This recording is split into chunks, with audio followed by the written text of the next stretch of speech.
it will come to haunt you if you don't give the details to the people of Ghana, particularly because the prosecution is on. Honorable Minister, I think you need to. It will come to haunt you if you don't give the details to the people of Ghana, particularly on this operation that was done. The amount of money, the amount of gold that was seized, where it is, what has happened to it, the amount of CDs that was sold, where is it, what has happened to it, and then whether it is real or counterfeit US dollars. The people of Ghana will really want to know. I mean, you are right, because when I say that when we accost gold, we give it to Ghana Gold Board. Based on the law, when they confiscate and they take it, the agency, if they finish the prosecution and they succeed in confiscating it, the agency that leads, they get a share and they will transfer it to them. The state absorbs the rest of it. So usually I always tell the agencies, until the prosecution is done, I don't go doing the nitty-gritty. But once the prosecution is secured, I'll be informed that, on this case, we've secured judgment, and based on the judgment, maybe the Narcotics Control Commission is going to have that, or BNI is going to have this share and that. And because the prosecution is on, I don't normally interfere, but if there's a require for some update, why not? I can always furnish the committee. Chair, yes, rightly so. You know, one of the things that we do from the security agencies, if we bust foreign currency, it's something we'll have to hand over to Bank of Ghana. If we bust gold, we hand it over to Gold Board. Unfortunately for us, the lead person in this, the real owner, had escaped. But those that were arrested are still being prosecuted. And the Bank of Ghana also told us that when they picked those foreign currency, they were also fake. $2.5 billion. Member national security for Medada and say a counterfeit. They can say a question. Yeah, she be here. Would you a counterfeit to grab on chairman and better tire them? Mobia and Shadan Casa or question. They counterfeit. Hey, Yedim. Yedia, me say a giveaway. Yenimu. I was telling Debbie, God into her and pennyphobia to her. We said, "Where you need Sikaya Gwe and you counterfeit." Your money. I so she said the Honorable Mubarak Muntaka, our Mrashebjani, the Madishia or Moasamase. About to impress you also as Antimantemu, Ahin Kurokumase. 12 containers are one etching upon an honor and yes, gold, wayema. Na dollars any CDC ayetwa ayemma sa aniema no nyina se na ye fake na ye fake you ntie na de omo de ama Bank of Ghana ena gold no so omo de ama Gold Board ena aniema bi o kra ache se ye twaja atum ya hye no mse ei na da no amoka se makochi niema we no amoso camera edisi so Japan ne nkofo a moton ye se MPP fo ena scam Ghana akotwa sika de go manimu ena ayese Ghana fo ji ho bi ni mu di machi eso patwabo MPP fo ne ya se na chese mo ankasa na mo yo no sa na sesei ono de wo kireze wo mokochi sika no wo mo ede ama Bank of Ghana na Bank of Ghana said say dollars no ne hwan ne ya de nyina no say na e fake ei yabeka ya bese 1 week mu ani ena ba beda adwa say cocaine a wealthy 350 million US dollars. Honorable Muntaka so metwaja tum. Omchese omche cocaine no. Ometwaja e de atum a say de omashi cocaine no kura. Na so o my Ghana. Enam se bre bi atwam cocaine kuro ye bi koda ne konkonte. Ye chi cocaine na eho asem ye de ma protifo so omkotwaja ntum.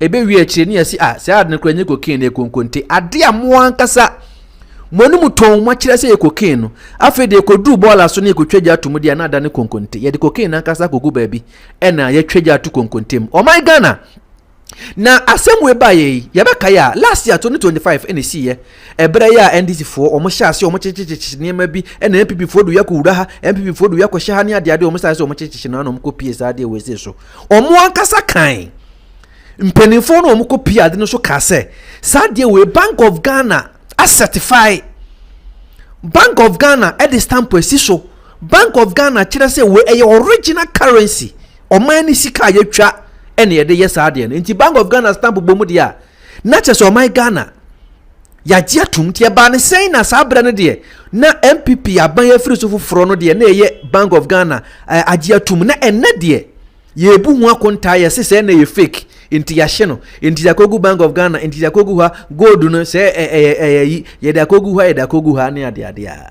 enna mutaka to ya wokan ensem wodo a mutaka kan ne de mepese wankasa obegye bre se won tebrofo kura no ape obi o tebrofo mane ntena ba bi ne tie bidin ne won kyerɛ mu nkyerɛw ensem wo no abo mutaka kan efa nyema bi akoso Ghana ha ne de aban koro no abetena sese ne nyina no ye fake no eno na nchen so wose nkwara omko apply for security agencies, immigration, police, military ho na ye kase ye mfa wo mo nyina na so atafe de so manya ace afe de so mo HIV achese ho nsensem bebre eno so de ho nkyire mu bai eniema hodo ben ena ekose se galamsi yentu MPP for na ndisi for mmara ne de na wotwe ba ko pebe tu galamsi yase enne galamsi ho sema ga gogisi ene watoto apapa so ye bisa ne se wankasa wona o man Ghana ha se galamsi no hu ne sei na watoto apapa so ene muntaka ho akire ne papa wo Parliament Assurance Committee efiri nsem ono wankasa de tudwa no ono watimi wo se oka if you say to the be so ofra ho ntoma bi se wa mo aban ho ban ya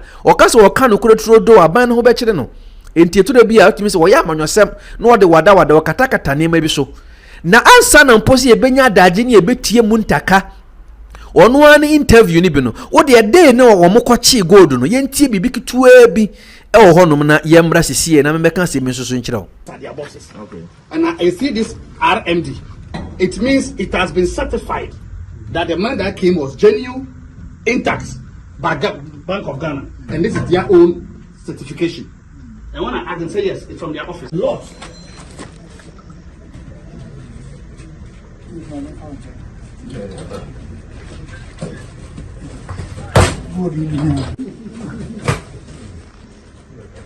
So you see, now let's bring this on. Let's wait. Maybe they want to send, let's say, maybe $1 billion or let's say 100 million of the counterfeit to ship into this country. They couldn't answer. So you see these boxes, these are from Bank of Ghana. These are all Bank of Ghana. These ones had things in it, they've emptied all. There are 3 boxes we are going to see. We've got Bank of Ghana. The national security has made a massive bust, seizing a large unspecified amount of US dollars and Ghana cedis, including other counterfeits, hidden in 12 20-footer shipping containers. The containers were tracked to a warehouse at Sappiman in Ega West municipality, where a special operation was conducted after a tip-off. The cleverly concealed currencies, mostly bundles of US dollars, was found in wooden boxes filled with cement.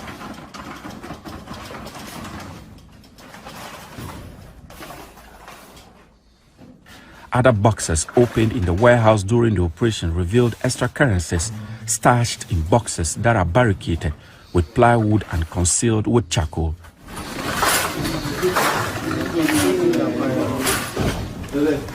According to the national security operatives involved in the operation, 2 containers are still on the loose, but state security trackers are hot on their trail. Meanwhile, a manhunt is underway for 4 suspects, including a ringleader known only as Alaji. The warehouse yielded even more shocking discoveries, including boxes of metals suspected to be gold bars, counterfeit notes in 50 and 100 cedis denominations, and fake Ghana Army uniforms and boots.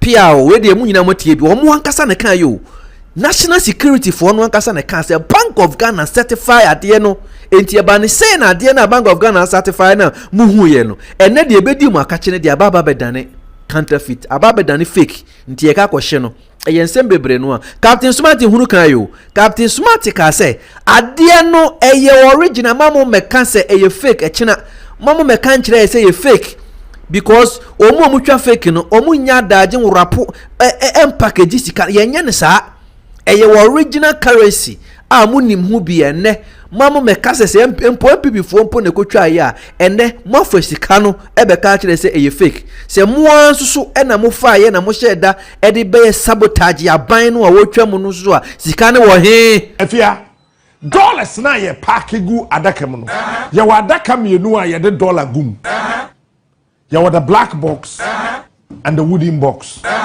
Producer for video no to us a bibe ba mention. Every black box I did dollar gumbia $50 million in a womb. Each black box contains $50 million. Because dollar now we trying to thickness in the CDC say it is a try to fresh near compressor a 50 million and a womb. America for $1 no na omo export here. Ye imported dollar. And America for export dollar. Womo de rubber efa ho. Enye Ghana for na de rubber fa ho. It's womo shishan in layers. Come on, look me proper. There a wooden box no. Me hu bi hu. Me di akire die. Ya fa bi wa airport fa. Enti binim se de te. The wooden box no. A 50 down by 10. It's a yeshishan adaka no. 10,000, 10,000, 10,000, 10,000, 10,000, 10,000, 10,000, 10,000, 50. Oh, wooden box no. It is a wooden box no. Aye shem miensa. First box, second box, third box. It's for first box na. Wamo shisha do ina ria. $20 million na. No more the rubber safani na aso. No ya kata so. No wasa shisha another $20 million. Near the rubber fani na aso. No wasa shisha another $20 million. Near the rubber faso. No wasa shisha another $20 million. Near the rubber faso. Say eya kromfo na eya. This is what they do. Instead of adding the last 20 to become 100 no. No more you so no more the $10 million. No more the no akataso. No, Masha, that the counterfeit $10 million eguso. It's one father who can. Why do you say can counterfeit? My police in Libya, me can't say counterfeit. You need the cash. Me mo bia, obia no ya kwase a okrum ha. So be check counterfeit. Odisi what dey dey. Mo ka say enkwara. Yenim. Edma we ya ye be that. Yenim how it is. I tell you, where you wooden box no. And who packet cities sika yetwa e was Switzerland ba equal any part of the world bia. One wooden box be 100 million Ghana cedis. Now, 100 million times 25. $100 million times 25. And if you say $2.5 billion and a good container munu. Nipadia. Nipadia. $2.5 billion. Member national security for Medada I say a counterfeit. Me can say a question. Yeah, she be here okroba. Would you a counterfeit to cram on chairman the better tire them? Mobia and Sedan Casa or question the counterfeit. Hey, Yenim. Yedia me say aduma we yenimu. I was telling Debbie, God into her and pennyphobia to her. Me say aduma we yenimu. Sikaya gwe and ye counterfeit. Your money. If you only know way, so much share sikano contain anymore. Said ya beya wuna was a wakwa sikano. Won't follow you no.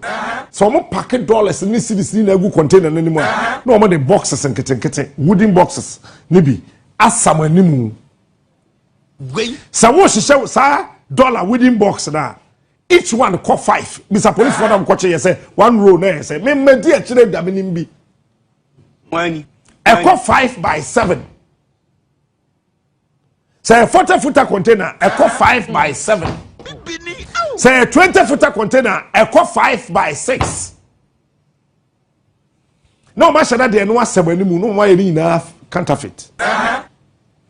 Any part dream. I was saying a year Juma to a certain point. It is a what kind first box? It be a $2 billion counterfeit. Second counterfeit. 7 by 3. 3 7 21 more. Now kind of no kind of 19th boxer because counterfeit. No way, the wetchy one and your original. Papa no wetchy. It's a maybe in 2005 ye chi bi no ye dwiri ni na fie ne mu Francisco Kutiase onwui me se me kan sama na mama odin kobusa onwui ye dwiri 21 boxes ni na fie ne mu what kind your first box are genuine, second genuine, 13 genuine, 58th box genuine, 78th box genuine, kind call genuine, sir genuine. It's more beyond my country where you people before the because ye.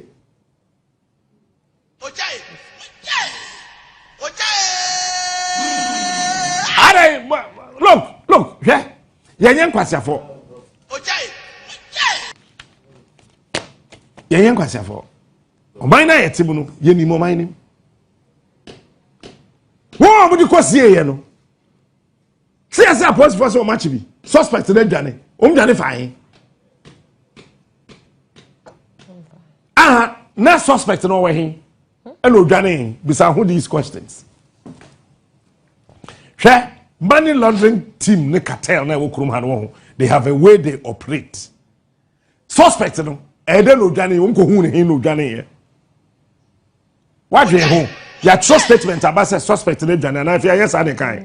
It is suspect no gina hin e no hu police for any soldier for no say omo ba national security anti money laundering security and exchange commission of workers e no dwane ye no gina hin no dwane.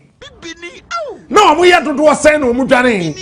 Because if you are telling me the suspect, no, it means you can count, say, Achu, Solo, JB, Abraham, Dana Kwame, Captain, Nitago Count. It's the part of the saying it, Danny.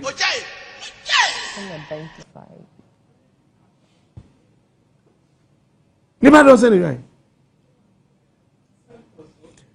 Where a legitimate question, $1 ba ko na ekosa no wo fi so mo ye kwasa for say on be pack dollars say e fake okwacha ma hwan say dollar we say e fake o de ko ma hwan dollar we say e fake when o de ko ma no we de masumwa ye betie Honorable Mubarak Muntaka wono ane nsem o kan na ansa na ye betie Muntaka no udika ye ni kan tie amanfo adwenkyere ene nkomo bi e koso ewo sika we hu e baaye e bra wo mkoto sika no nsem wo mkekan ye ene news ahodo e koso ne ade na enne ensem Honorable Mubarak Muntaka MP for Asawase wosa betena Parliament Assurance Committee no a o ka kire o kire mu kire wo mo no ye nya daje nsoso ne ya hwebi mesere wo se obe like me video e dia mame afi share fa wadwen kire wo sansem we hu bra na ye nyina ye nsua de se o man Ghana na yentumi enkonko ye nimpa.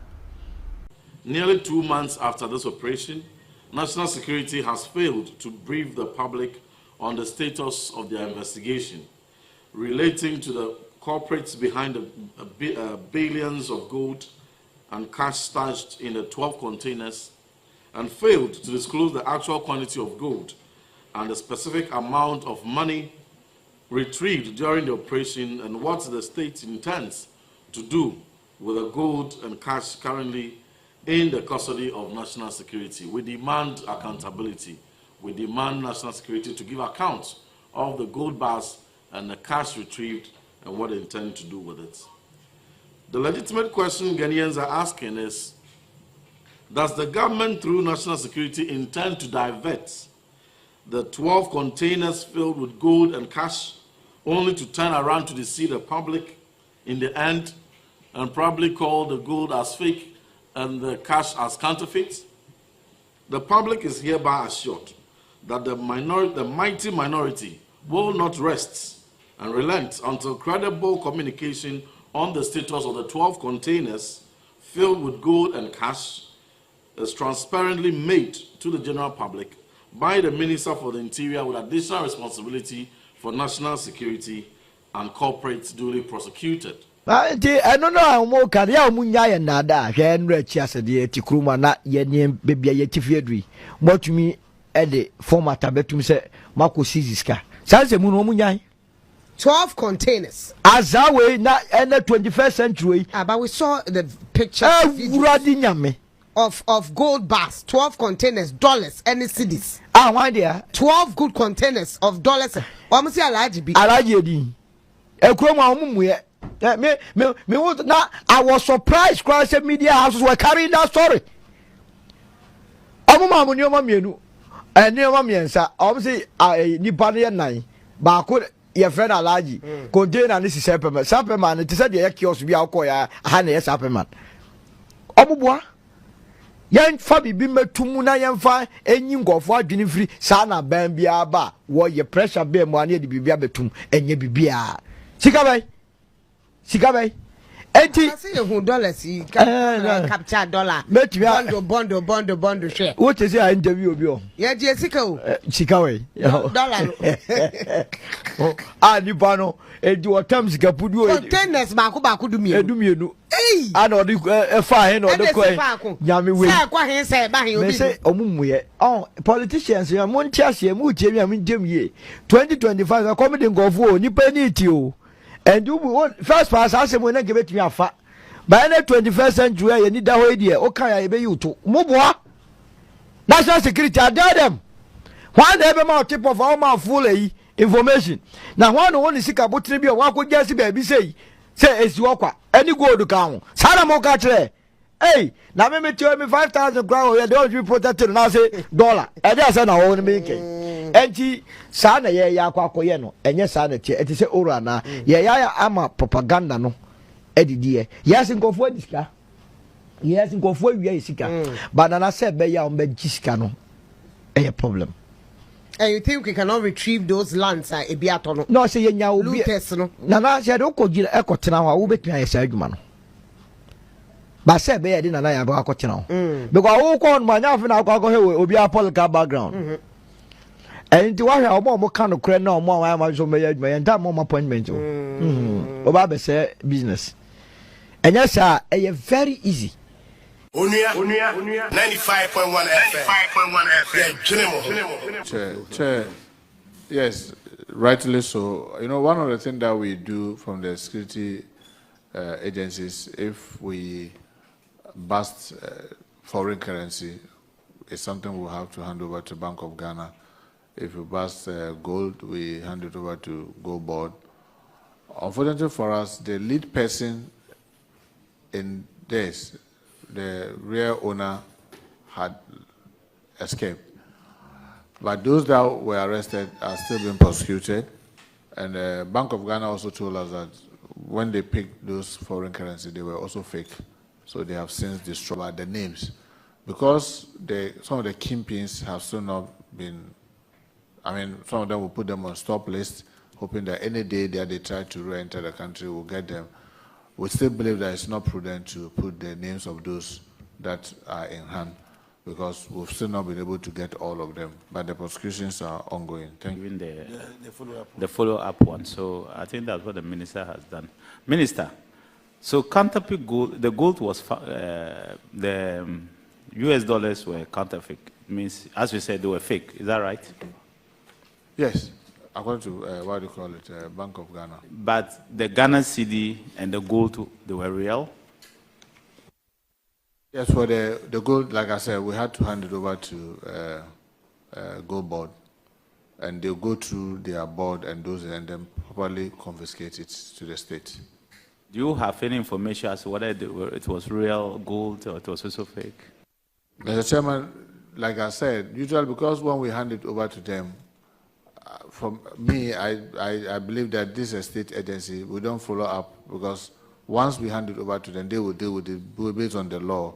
I can try and get further and better particulars. I'm asking because these are exhibits you use to prosecute the people. So obviously you will have to know. Your team will have to know whether they were real or it was fake. Otherwise, how are you going to prosecute them? Secondly, how much Ghana cedi are we talking about? Well, Chair, the prosecution is done by the BNI, the Bureau of National Investigation, with the Attorney General's Department. If these fine details are required, why not? I'll be able to get it for you because the prosecution is on. Honorable Minister, I think you need to, it will come to haunt you if you don't give the details to the people of Ghana, particularly on this operation that was done. The amount of money, the amount of gold that was seized, where it is, what has happened to it. the amount of CDs that was sold, where is it, what has happened to it, and then whether it is real or counterfeit US dollars. The people of Ghana will really want to know. I mean, you are right, because when I say that when we across gold, we give it to Ghana Gold Board. Based on the law, when they confiscate and they take it, the agency, if they finish the prosecution and they succeed in confiscating it, the agency that leads, they get a share and they will transfer it to them. The state absorbs the rest of it. So usually I always tell the agencies, until the prosecution is done, I don't go doing the nitty-gritty.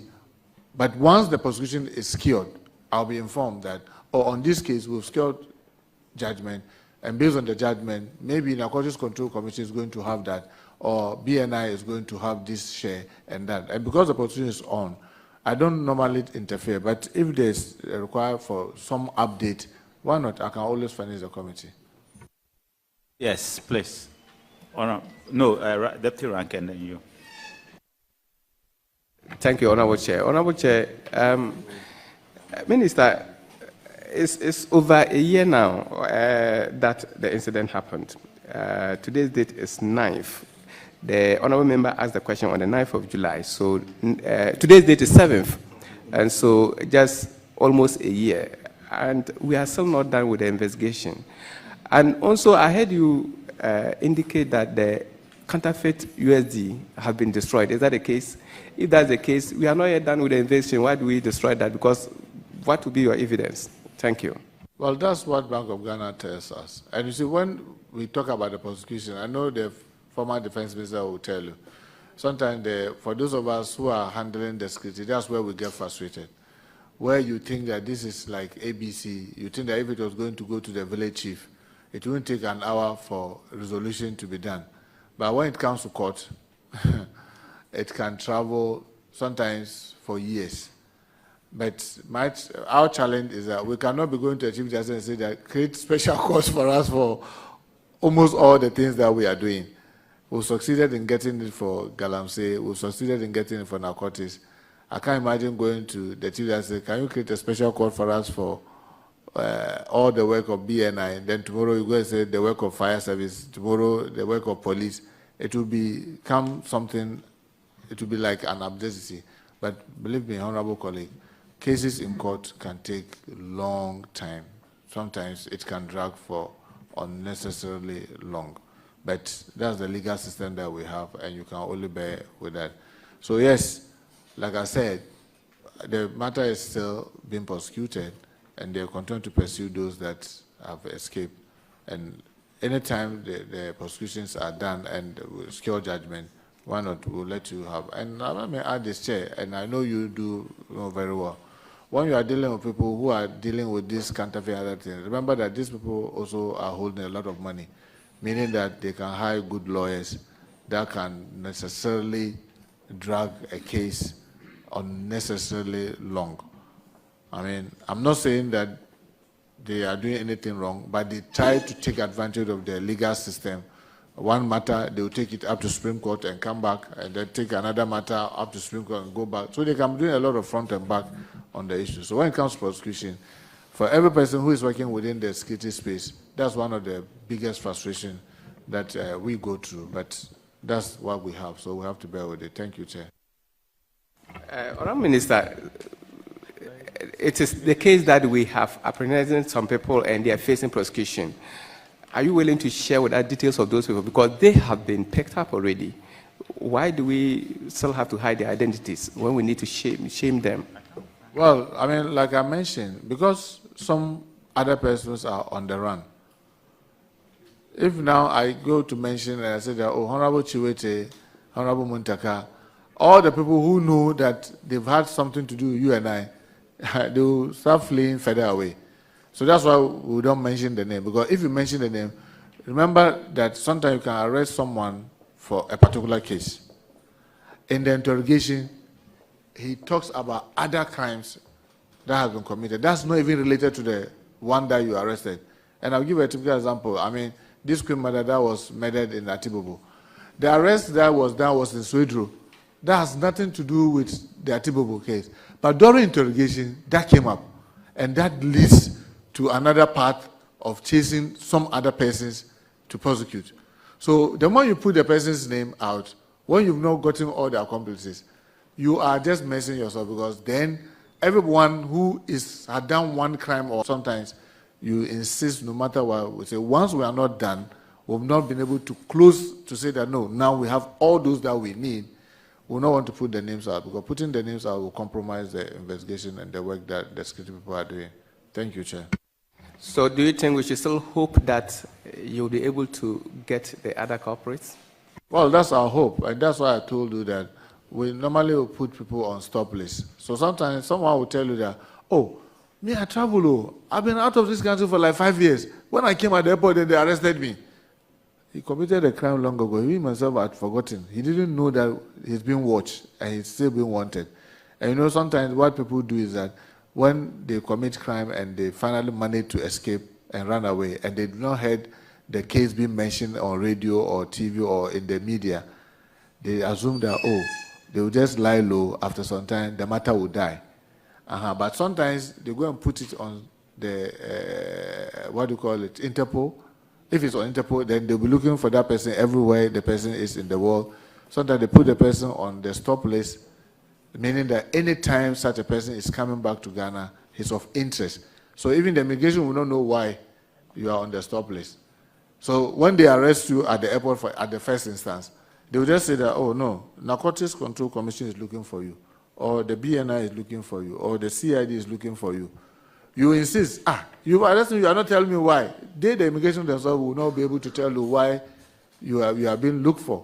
But they've only been giving information that we are looking for Honorable Muntaka. Any day you see him, please make sure that you hand him over to us. So Muntaka's name will be on the system that's person of interest.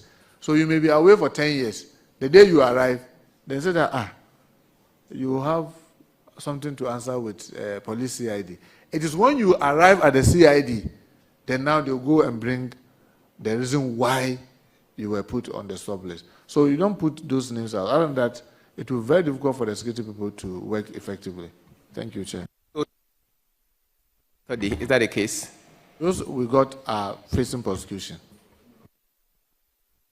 Chair, thank you, Chair. Chair, Minister, I'm looking at page 8 of your response to the committee, the last bulletin, which stated that all the SBs were secured and subjected to forensic testings, the results of which confirm their fraudulent nature.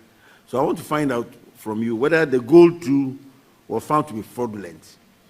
Once you said you handed it over to Gold Board.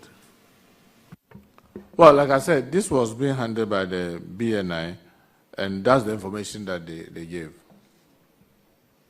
Thank you, Chair.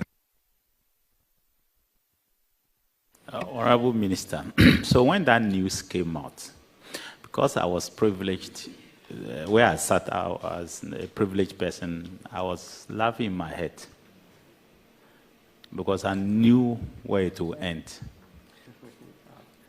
But I think there's some people who are boasting that we have done this. I was just laughing. In 2017, we suspected this same scheme was going on. They had gold. At that time, they said that they had a lot of Gaddafi's money stored in there. It was all fraudulent. In 2023, and in fact, they duped a Nigerian businessman of millions of dollars because they had assured him the amount of money that was sitting down there. You can ask Kandapa, Honorable. He will tell you the full story. We raided the place, nothing, all fraudulent. In 2023, we got, you can ask the outgone National Security Coordinator. I got him to raid the same area again because we had gotten intelligence that people had gotten gold. In fact, we even sent spies to go and check in the area, and you could see the containers. When they saw things that looked like gold and dollars, it was all fake. all fake. And they claim there's a warehouse around Wija area there. And that's where they go and do. They were using it to dupe people. And we're looking for the people to arrest. The funny thing is the real faces will never show their face. The real people, they will never show their face. A criminal gang. So you have to crack that criminal gang that is behind it. That's why I asked you that you need to inform the people of Ghana. It is the reason I asked you, because we raided those two places, this same place twice. And we all along, we wanted to arrest the criminal gang behind it. But you see, because of human greed, the people who are dealing with at that time were not even willing to give you the people, because they believed that they will get money from them. They believed it, that they were going to get millions of dollars. So when you want to arrest those people, they are very smart. The only person who you know is the person they have duped, or the person they intend to dupe. And he has lost millions of cedis, millions of dollars. I can tell you that the Nigerian businessman, he lost a lot of millions of dollars. I'll mention the figure to you, it's scary, but they took all that money from him. So that's why I said that I'm not surprised that your last paragraph that my ranking read, this is the result that came out. But still, let's know the end result. Let the people of Ghana know the end result of what happened. It will help all of us. Well, thank you so much, Chair. I will continue to pursue it. And like you rightly said, and you remember in some of my earlier answer to your question, I said that if we don't underestimate any intelligence that is given us. And sometimes, like the Director General himself said, someone came to say that you should build him a house for him to give him information. So the Hausa people have some saying that if you don't learn to buy the lies, you won't get the truth to also buy. So you must then learn to buy some of the lies so that you can get the truth to buy along the line. So we'll do the best that we can. But you are right. Sometimes. Yes, please, you are the last, and then we'll go to the next question, set of questions.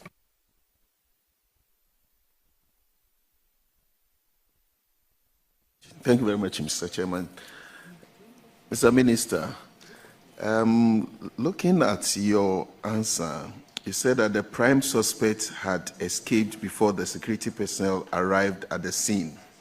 In most cases, these prime suspects always escape before the team arrives there. Isn't it a worry, or shouldn't it give us, an indication that even the team that is going there might be some pre-information to those suspects? Because you have gathered information, you've gathered intelligence that these people do operate here. It wasn't just, one time. You have, done lots of investigations. Then on the day of the swoop, most often, if you go to these Galamsey sites, etc., most often the prime suspects are not, arrested. Mr. Minister, what can we do about this? Well, I must say that it's one of the biggest challenges that we have, and usually you can only deal with this through intel. And there have been a number of times that, I know they will tell me, oh, we are going to strike maybe within the next 2 days. Then 3 days after, they said, oh, we have to change it because we believe that there's a leak and we have to work on the leak. Because it's a human institution, sometimes you cannot run away from such a thing. But what I can tell you is that even within the intelligence community, they are also mindful of that. And they always try. On the Cape Coast to Accra Highway in respect of some substances alleged to be illicit drugs. You are well aware of that arrest that was made. The figures that were mentioned were in excess of 300 million cedis, the street worth of it. Mr. Minister, he followed up with a supplementary and said that Honorable Nyindam was asking if the evidence of the destruction is it possible that you can provide evidence of the destruction or the people that witnessed that destruction? So you indeed informed Parliament at some point that there was some destruction of some of these drugs, and they wanted evidence. So they want to know what has happened, then the evidence. And the last supplementary is he wants to find out from the minister if it will please him to make available to us a copy of the court orders for the destruction of the safe substance. I think that along the line you mentioned that the court ordered it, and they wanted to find out if we have a copy of the court orders. So one, we need an update. Then two, if you've indeed destroyed it, what's the evidence? And three, if your court is the one that ordered it, do you have the court evidence? So these are the three questions. One question, but three in one. Honorable Minister. Well, thank you, Chair. Chair, I'm sure the pen drive that was added to the committee this shows all the evidence. It shows the video of the destruction, because we can't destroy any drug without the court order, and which we secured, and we've provided the pen drive. I hope that maybe, if you mind, you can play it, or if you played it to the committee, that has been done already. The substantive case is one that is being prosecuted. The last adjourned date was 30th April, and they were to reappear 29th June. Unfortunately, 29th June was the day of the flood, so they are now working to get a new court date. So the prosecution is ongoing, and we want to assure you that once we secure prosecution, we can update you on that. Thank you. Yes, you have given a pictorial evidence, Exhibit A, and then also the court order on as Exhibit B, and I hope that the clerks will have it. It's in the video form. All right. Honorable Minister, we will look at the videos, but Honorable Minister, what was the street value of these drugs, of the drugs that were seized? Well, it was in excess of 300 million. It was in excess of $300 million, yeah. Was it cedis or dollars? Well, the Director General is reminding me that it's dollars. That's huge. And you know the number of people who were arrested?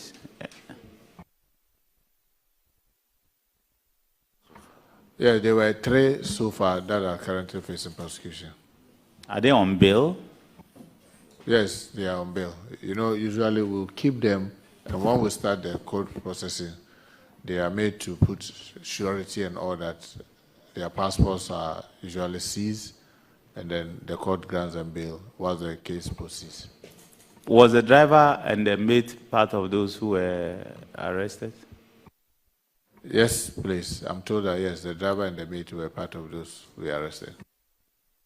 And some people on the run, or all of them who have been arrested? Obviously. You know, when it happens that the main kingpins will be far away, but we are pursuing them. And like I said, we'll use all methods, especially with Interpol. Unless you secure what you call prosecution, you can't get. But for our borders, the stop list and those things, that one is internal. We're able to deal with that.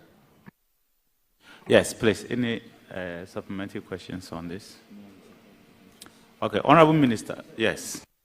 I just wanted to find out from the Minister whether this response was made before the passage of the Security and Intelligence Act, because I still see BNI in your records, NIB in your records. I don't know whether, because it's like the current act that was passed, it's the same NIB.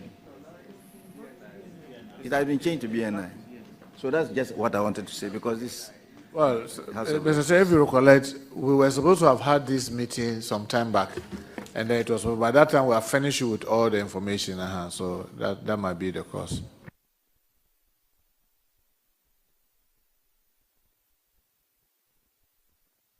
Honorable Minister, We will, your questions are, how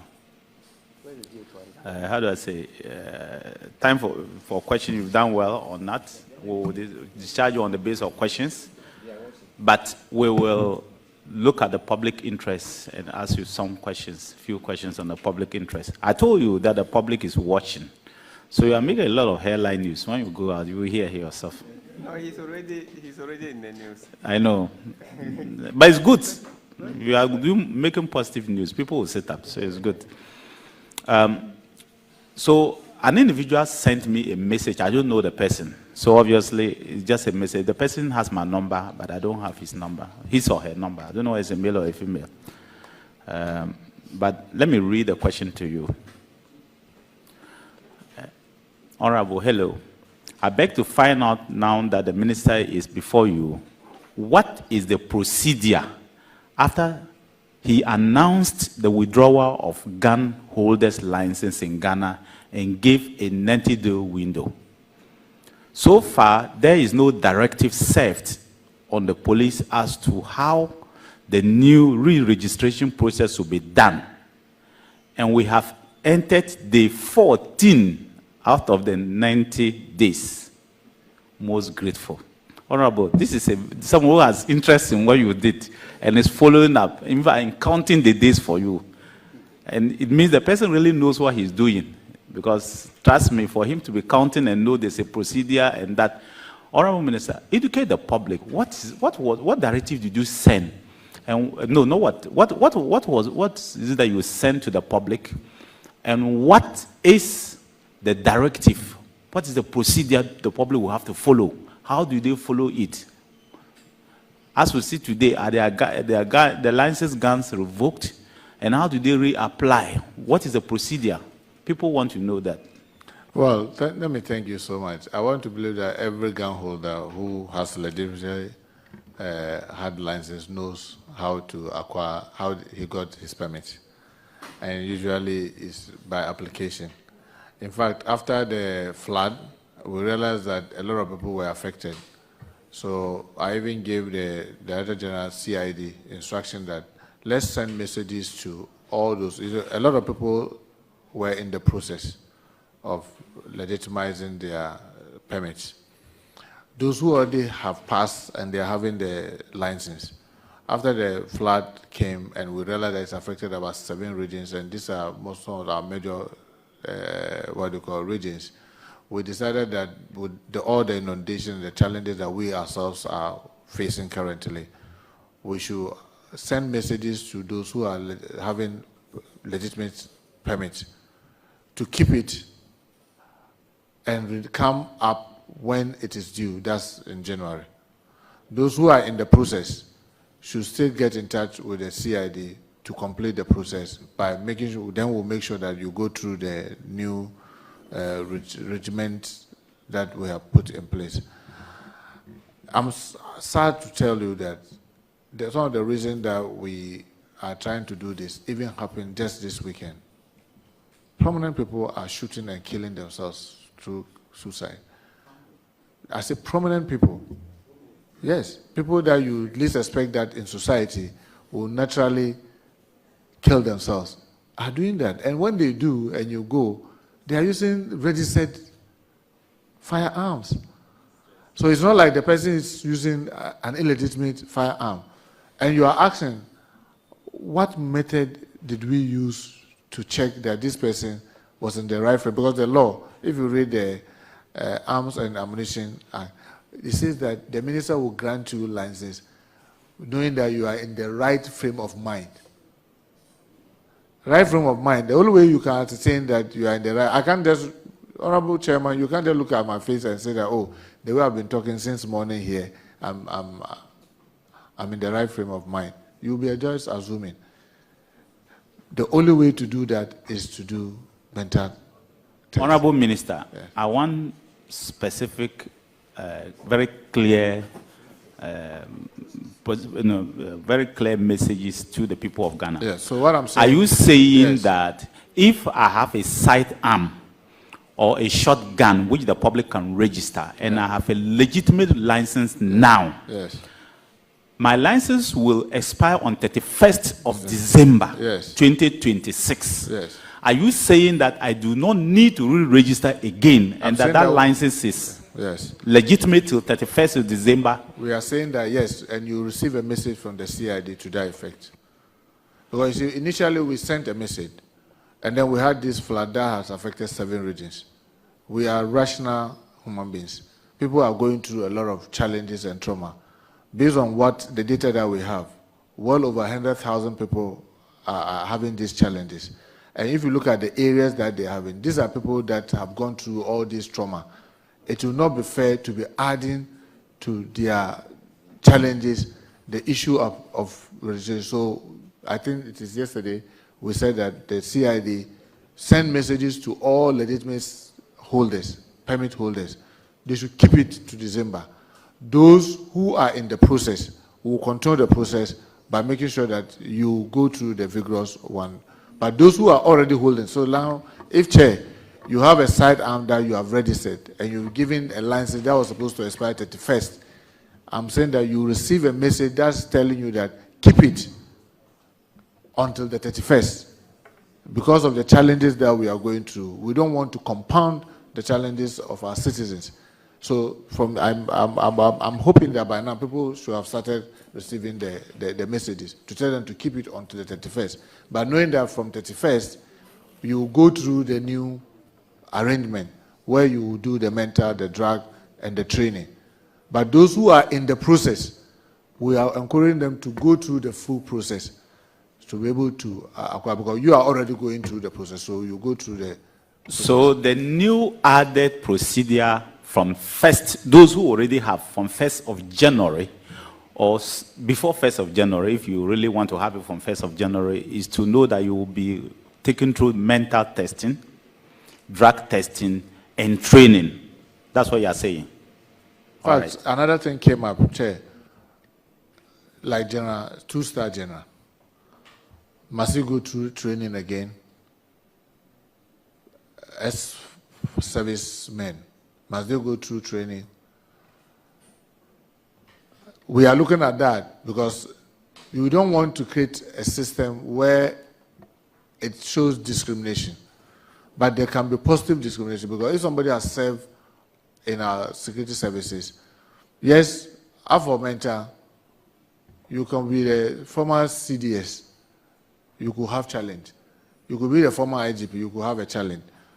With regards to drug, that one, but training, we could exempt some people, but that one, it will be on the need to do training that will ask you to do. Other than that, we'll exempt you. So I just wanted to add this leg. Honorable Minister, you will have a logistical nightmare, especially on shotguns. Let me give you an example. We have over 2 million shotguns that are in the system.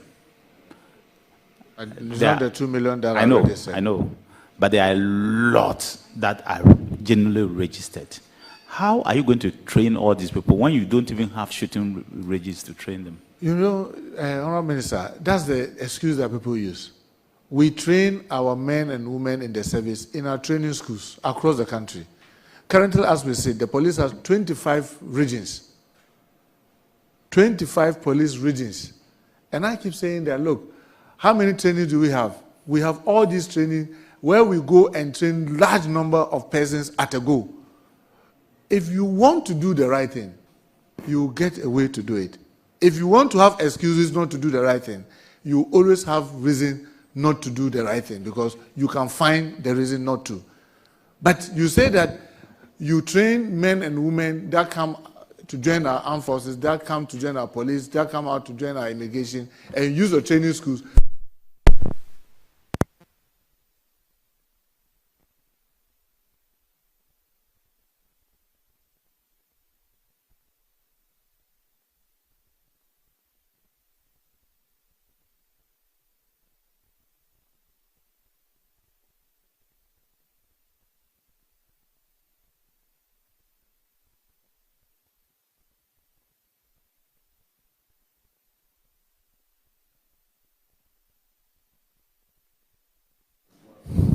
Yes, thank you, Chair. Honorable Minister, yes, add this to your answer, or no, to the answer so that the public will know. If you go to the north, the training school is at Palugo, unless you have opened, Honorable, it's a spice, and I have to register. I have to travel to Borga, Palugo to do the training. Not necessarily. Is that it? No, because what we are doing currently, we are partnering other private persons to create this so that we'll certify them and say that, okay, into shooting range company limited. So we certify and say that you can either go to the police or go to the immigration or go to the fire. Fire don't do this thing, or go to Nito shooting this thing. And when you do any of them, it will be legitimized. So we are in the process of bringing a lot of our partners who are already into the business to create this, to make it much easier for people to do. And like I said, Chair, we can continue to have excuse why we should not do the right thing. But remember, go and check the Arms and Ammunition Act. The issue of holding sidearm is not a right. It's clearly stated in the law. So it's not that it's a right that we are taking away from you, and therefore it's a human right issue. I must have it. No. You want to have it. You and I, we collect, our community doesn't have secondary school. We have to travel several miles to go to secondary school, but we wanted to have education. When you and I were going to school, there were only 3 universities in this country. Honorable Minister. Cape Coast, Accra, and Kumasi. And because we wanted to have university education, we traveled several miles to have the university education. Honorable Minister, you see, I kept using the word shotgun. I didn't use sidearm. Not in those questions. I keep using the word shotgun. Is the shotgun part in re-registration, the training part of the shotgun? I perfectly agree with the sidearm, because sidearm, a category of people should hold it. You cannot just wake up and be distributing shotguns. People will die. Too many people will die. So I perfectly agree, and I think that it's also good. There's nowhere that people who hold shotguns don't go to regular training. That's why you cannot distribute shotguns to all your police. I can't mention for security reasons the number of police we have in the country or soldiers, so I cannot. But you cannot give all of them shotguns. There are specific group that sidearms. There are specific group, but I'm talking of shotguns, the one that the public can buy. So if we have 50 million adults, you can have 50 million pump action guns. Is that not right? Do you want all of them to go through the training? The interesting thing is that you and I attend funerals, and we see a number of times the accident in the funeral ground. Someone trying to fire, and then before it runs into the public, and people lose their life, people get injured.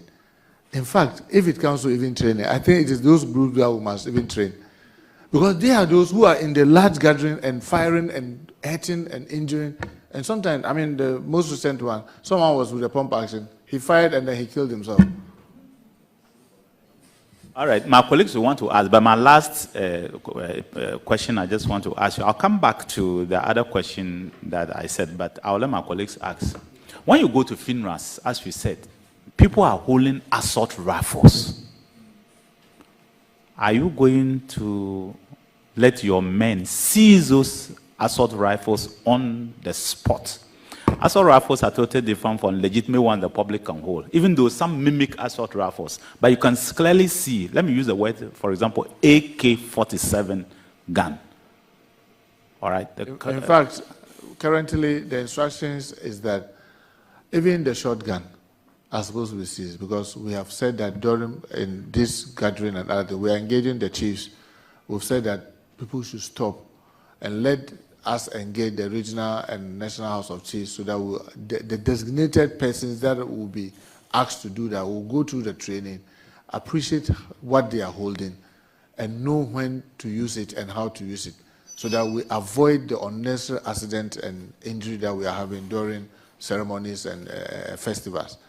So currently the instruction is that if they find you, it's not only assault. They are supposed assault rifles. They are supposed to seize it straight from you. I know enforcement is a challenge, because you see, Chair, we have a challenge that all of us agree is a challenge. But it's like everybody is waiting who is going to bail the cut. Everybody is saying, where do we start? I say, start from anywhere. The most important is just start. And when you start and you start making the necessary impact, people will see why we should have it. Because you do know better than many of the people around this table. You've been there for 8 years. Our subrouting is not a joke. If you allow this thing to be easy, used with impunity publicly, very soon our communities will no longer be safe as it is today. So it is for all of us to push back. That's why in the law it's stated that it's not a right that you must have this. So it is not something that you can say, I must necessarily have it. It's not a must. You want to have it, be ready to go through the difficult process of getting it. And we must be able to make it difficult. So we shouldn't make it easy. In fact, the intention is not to make it easy that, oh, I want a sidearm, I can have. I want a pump action, I can have. I want a shotgun, I can have. I just want a hunting gun, I can have. No. When we make it so, then it tells people that, oh, after Ghana, when you bring it in, it will be bought. And if someone is using the hunting gun and he enjoys using it, the next moment he moves to pump action, and the next he's looking for AK-47 to hold. Let's not make it that easy. Our communities are safe. We don't need to be holding guns for individual protection. We don't. That's why private security organizations are not authorized to hold sight and other firearms, even when they've been given licenses to provide man-guard and protect properties. So why should the individual be struggling that I must have it because I want to protect us? You and I, let's be frank with ourselves. The sidearm that you have, can you remember the last time you fired it? Have I told you that I have a sidearm? I know. Well, all those who are holding legitimately, the database is there. I can't remember the last time I fired it. Even the one that I used to going to farm. I can't remember the last time I fired it. So sometimes it's just a myth that we all just think that we must just have it. You know, Honorable Minister, a colleague of mine in cabinet at that time said, I know, I want to have a shotgun gun. Can you, a pistol, you know, when they say shotgun, pistol, I want to have one. Can you help me? I said, well, defense does not issue it. Go to the Minister of Interior, but I want to ask you a single question. Do you have anger issues? He said, hey, that one, I have a lot. I said, you will kill your wife. I said, trust me, you will kill your wife and you go to prison. So please. He said, oh, is that right? I said, trust me. When you hold the gun, it speaks. Anybody who talks to you before you rally, go and bring it out. I beg you. You will kill your wife, so don't hold it. Anyway, continue. So, Chair, I just want to say that let us all help to make our country more safer. And the best way to make it safer is that just don't hold it, like you are already saying. Because sometimes you see the circumstances that which people fire it, and it's so bizarre. Someone went to, it's a land. I went to Sawan and I met somebody, very decent person, land issues. He got there were some langers who were firing. When he was going to do the give the warning shot, he didn't know how to use it because he forgot that for warning shot it has to be in the sky. He fired on the ground, and then the bullet deflected. A passerby was there, it hit the person, and the person died. And this has landed the person into prison. This is a very decent person. He just didn't know how to use the gun. And you and I know the gun as it is, how to even take the bullet and everything about it, where to even save it in the house so that it's out of the reach of children. You have to be taught how to do it. And people don't know how to do it, and then they are just in a hurry there to buy it. And they don't even know how to use it. So we shouldn't make it just easy. And I want the public to support the Minister of Interior to ensure that it is just not a commodity that people could just walk like you want to buy roasted plantain, you just cross over the street, stop, and then you buy, and then you go. Let's make it difficult. And let's support each other so that we'll continue to keep our communities safe. Thank you, Chair. I will go to him and then come to Kokwa, and then... Thank you, Mr. Chair. I just want to make a plea. Because of the promise that you and I had, I'd agree that our... Honorable Chair, thank you. Honorable Minister, I just wanted to ask, we're talking about recruitment and people not going through as a result of drugs and all that test. What I want to know is, these people that didn't go through, because they detected drugs in. Were they actually informed? Because as a member of parliament, you get people coming to you saying that, oh, I didn't go through and I didn't know why I was rejected, I don't know why, and they keep chasing for you to do something about it. So were they actually told that because of this reason, you are not going through and then you better go and change your life or something? Thank you. Well, we in fact, I remember his here when we were discussing the argument. Let's send them the results. And then I remember, the recent recruitment, we had, I think, about 1,300 or so that were on HIV. And then they said, can you imagine sending somebody a resource, telling the person that you have HIV?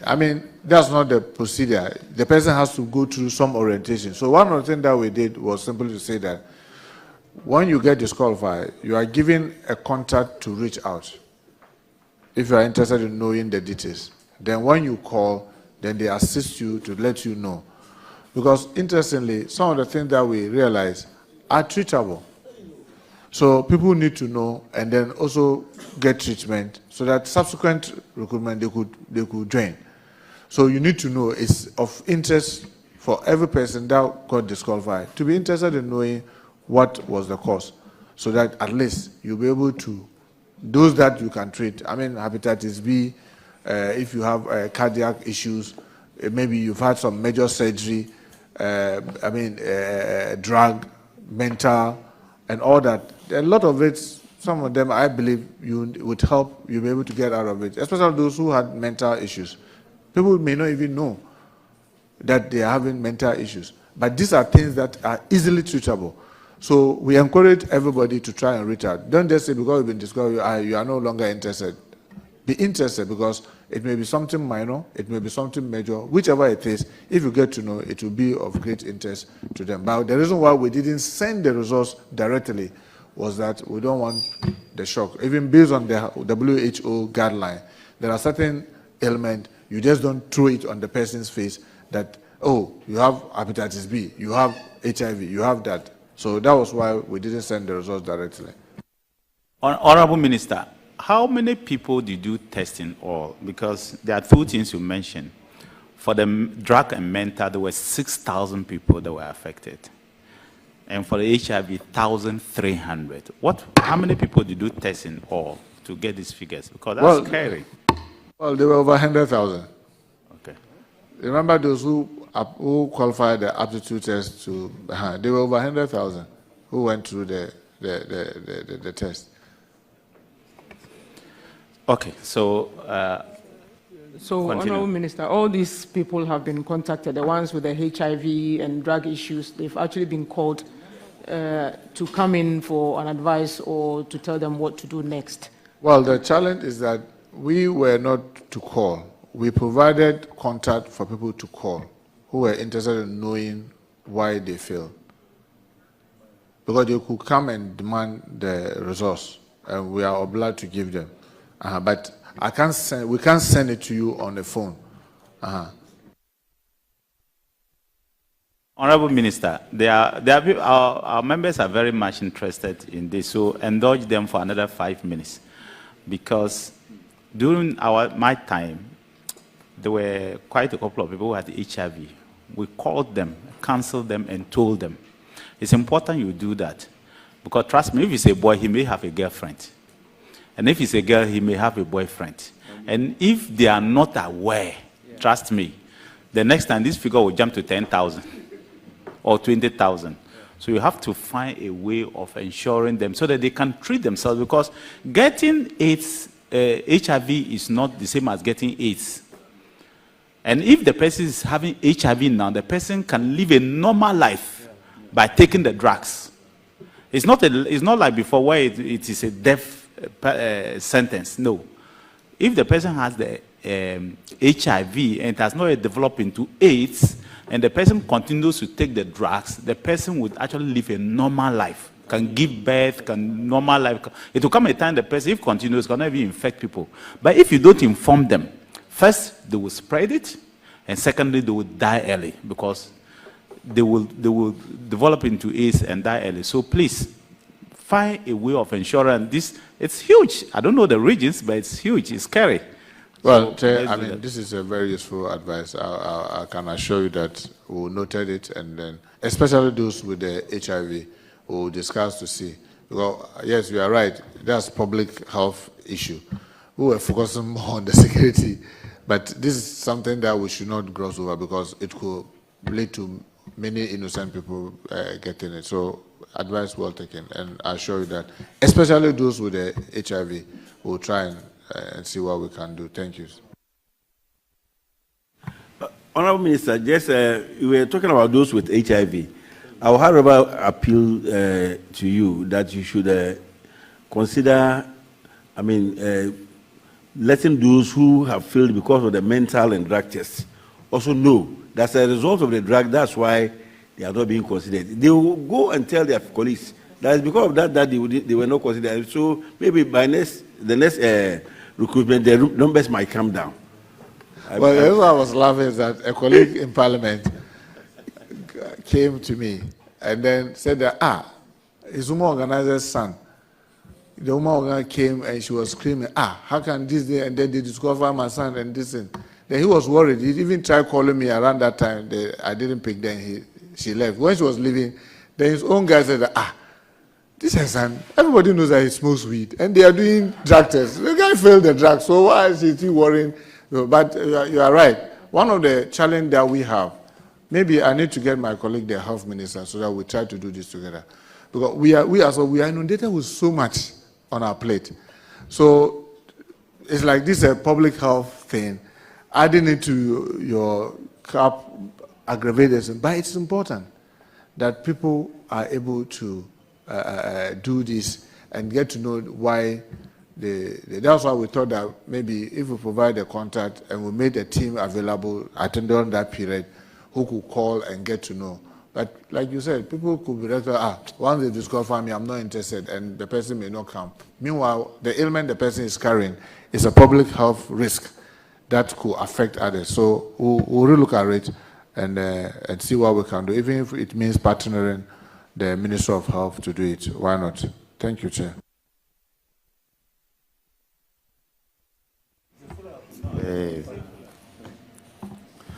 Thank you very much, Mr. Chairman. Honorable Minister, I know you are well-experienced senior man in this House, and the committee will thank you so much for attending upon the committee's call.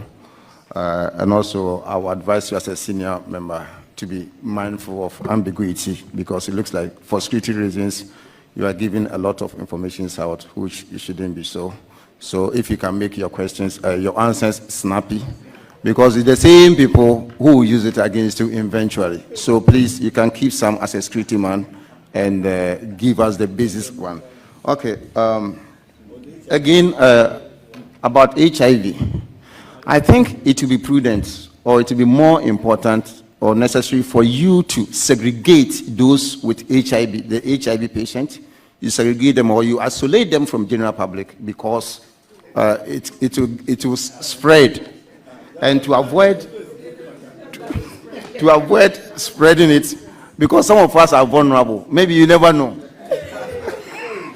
So, Honorable Minister, that you don't have to segregate answer. You segregate them from general public. But my question is about Narcotic Control Commission, Act 1019, which was amended to amended Bill 2023. The workers or the staff who earns 3,000 to 6,000, which is annually 36,000 to 72,000, I think it's woefully inadequate, because people working for security services and the risk involved, and I don't know whether they are with guns or any kind of weapon, and if they are with weapon, what kind of weapon can they handle, and who trained them? That's my question. Thank you.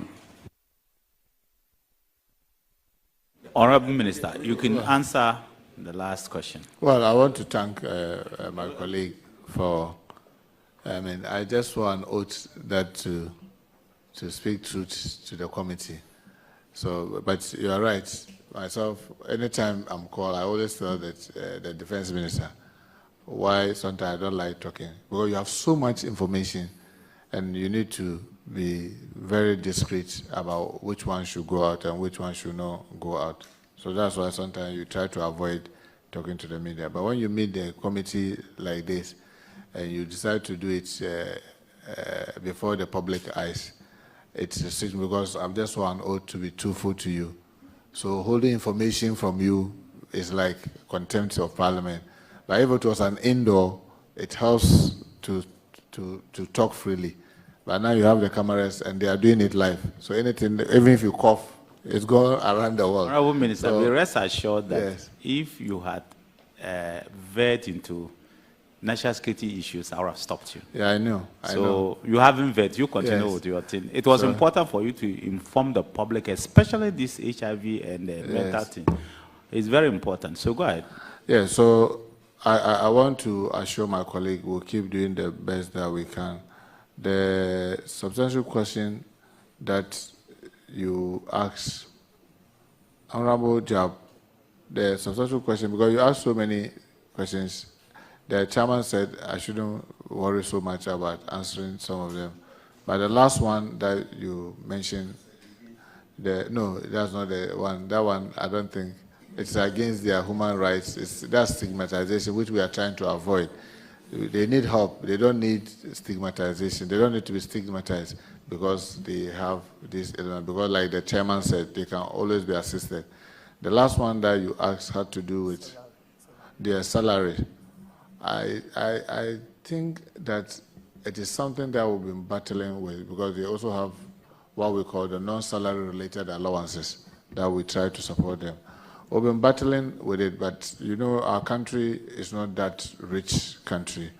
And that's why I always tell them that we are eternally grateful for the sacrifices that they are making.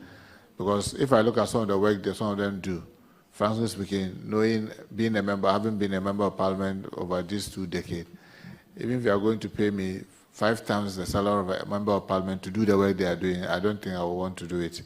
But they are sacrificing with those meaner salaries to do all those things, risk their life, the life of their families and all that. So we are eternally grateful. But the issue of the salary rationalization is something that this government has started to try and see what we can do so that we don't disadvantage them. But remember, they have something that I always say helps them. At least you get to a point you retire on the salary, even though it may not be big. Yours, maybe as Honorable Jab, is big, but when you exit Parliament, it truncates. He sits here, he retires, he continues to enjoy the same salary till he dies. I mean, so it's a kind of balancing act. So because they retire on it, all finance ministers are very careful what level do you take them? Because anything you put them on, they will go with it till death. So they always try to strike a neat balance. So the rationalization is ongoing. And I want to believe that we'll continue to prioritize their welfare. Because in the case of their welfare, it's not only the salary. So many other things goes with it. So if you can enhance all the other things around them and make life, a bit comfortable for them, they are happy with that. So that rationalization is on. And I want to assure you that government will continue to prioritize their welfare because they continue to risk their life. Thank you, Chair. All right. So last question. It was just a concern I wanted to put across because of the submission Minister made with regards to the medicals that have been considered. You see, this is public. And so if we narrow ourselves to the HIV, the mental and the narcotics, a number of people who were disqualified would just think that they were disqualified based on these 3. So if you can say that there were other considerations so that other people will know that, because others with hepatitis B would have been disqualified and other illnesses. So I just wanted to make that point so that all those who were disqualified would not think that they were either mentally or HIV or narcotics. Thank you, Mr. Chair. Chair, he's perfectly right because the consideration were about, is it 18 or so, including even flat foot. When people went for medicals, they check how flat, even though you might have skipped their body selection, You come and they will check flat foot, and they say that no, because of you, this is your flat foot. It will not be healthy for you. You have large scars on you, so that when you wear boots or uniform for long, it can create problem for you. I mean, you've had some major surgery in the past, and the skull is showing. They will use all those. So it's a whole elaborate thing. So in fact, some of them, I was even arguing with that. I said, I thought this one there is minor. They said, no, sir. I mean, it's not as minor as we think, because if the person goes into training and the training is extensive, the person could lose his life. I mean, sometimes they look at BP, and I said, but this BP level there is not bad. So no, with intensive training, it can trigger so many things. So it's a whole broad thing. You are right. I mean, over 18 items that they were looking at. So it's not just drug, mental, and HIV. I mean, like you write, hepatitis B and all that. It's a long list of things that they were looking for. Yes, Chair. Thank you, Chair. All right, so we'll go to, thank you very much. We'll go to the next set of questions. My ranking will lead the discussion on that. Honourable Minister, we need you to update us on the answers you gave when Mr. Frank Asiedu Bekwin, MPP member for Suhum, on the 9th of July, asked a question whether as to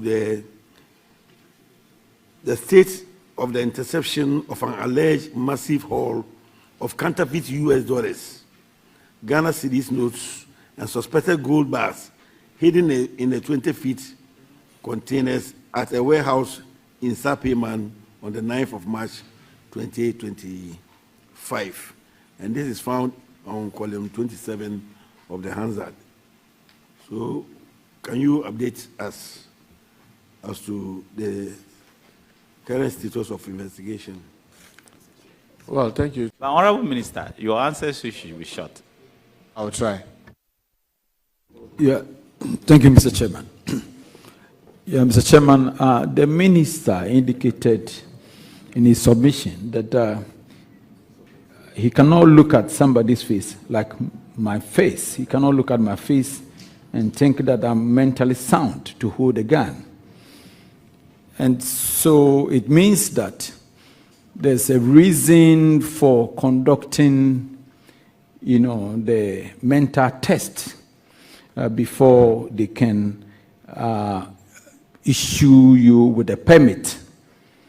So if that is the case, between now and December, you cannot assess the person's mental capacity by just looking at the person's face. So if in case that the person who is holding the gun, whose gun needed or needs to be permitted, if you don't do it between now and December, if something happens, and if it so happens that the person's mental capacity is not good enough to hold a gun, what happens? So for me, I think that it is necessary that whatever you need to do as a ministry to make sure that, because people's mental capacity need to be tested before they can continue to hold a gun, it is very important that whatever you need to do in order for them to go through the test before they continue to hold the gun is done. From my personal perspective, I think that one must not be compromised in any way. Thank you. Yes, it's a comment, so please. Thank you, Honorable Chair. Honorable Minister, Gyamfi, I know it falls under the Ministry of Land and Natural Resources, but what I want to find out is what your ministry is doing to help the other minister to fight this menace. The reason is that we have beautiful forest reserves in Ghana, and Ahanta West, to be precise, we have one that actually leads into the sea. That is the only one that leads into the sea. And in the middle of the night, you have buses dropping people from Mali, Niger, and other areas or countries into the forest. So now when you are walking around the forest, it looks greener, but in the inside is a mess, because that is where they actually do the job. Now you find people to go and arrest some of these guys, send them to the police, the immigration, give them 2 days, and then they will be out. Exactly where they started and where they were before we got them. So my question is, please, the immigration officers and our police officers, they fall under your ministry.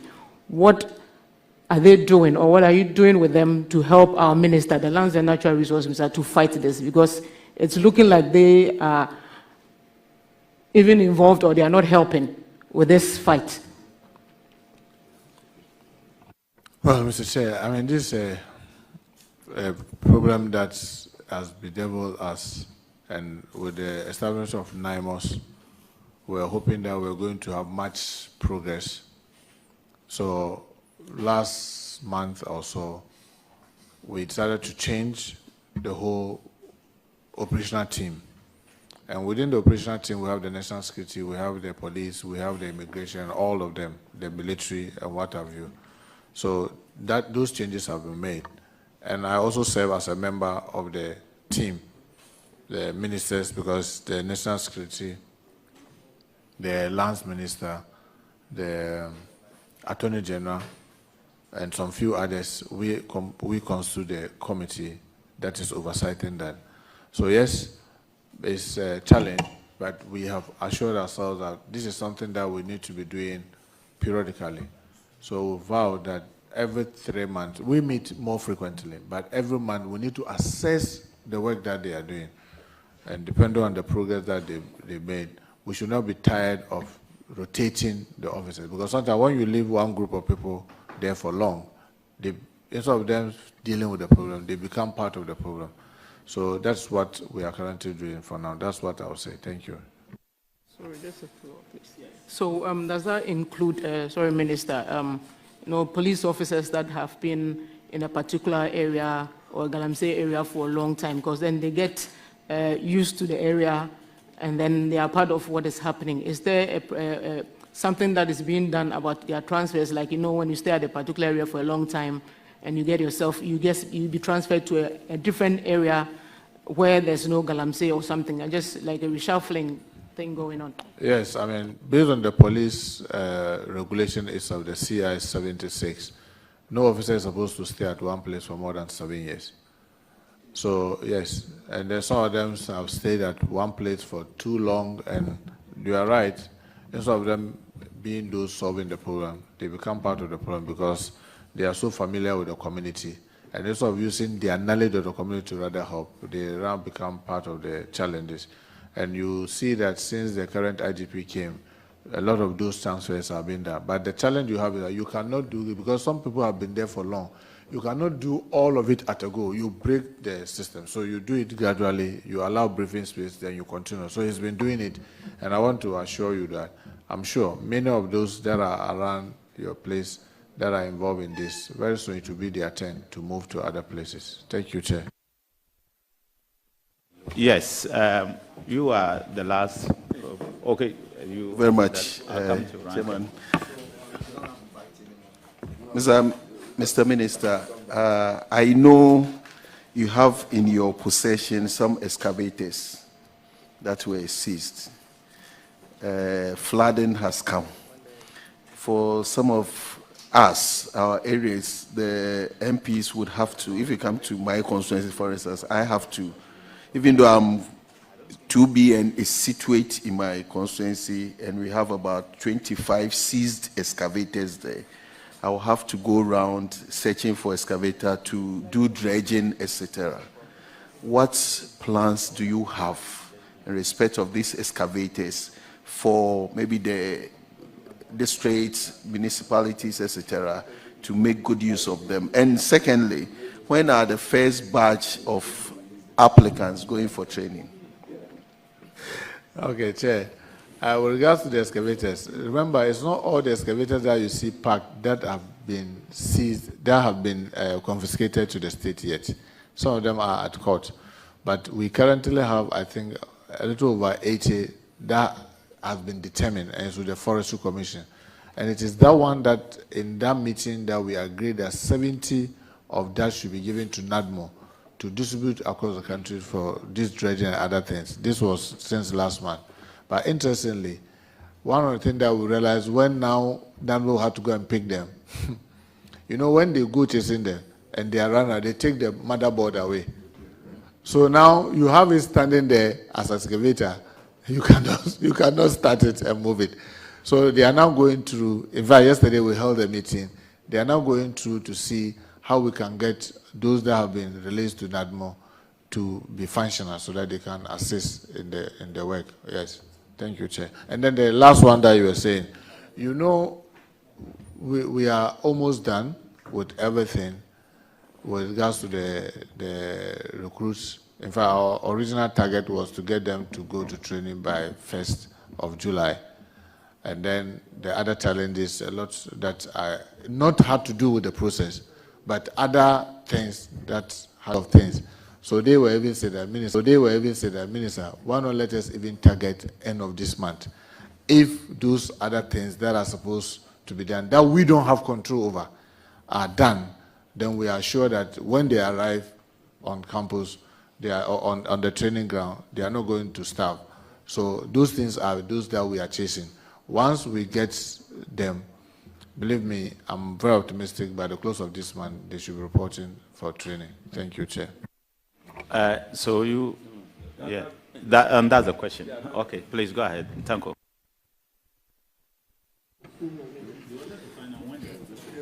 Thank you, Honorable Chair. Honorable Minister, mine is on flooding.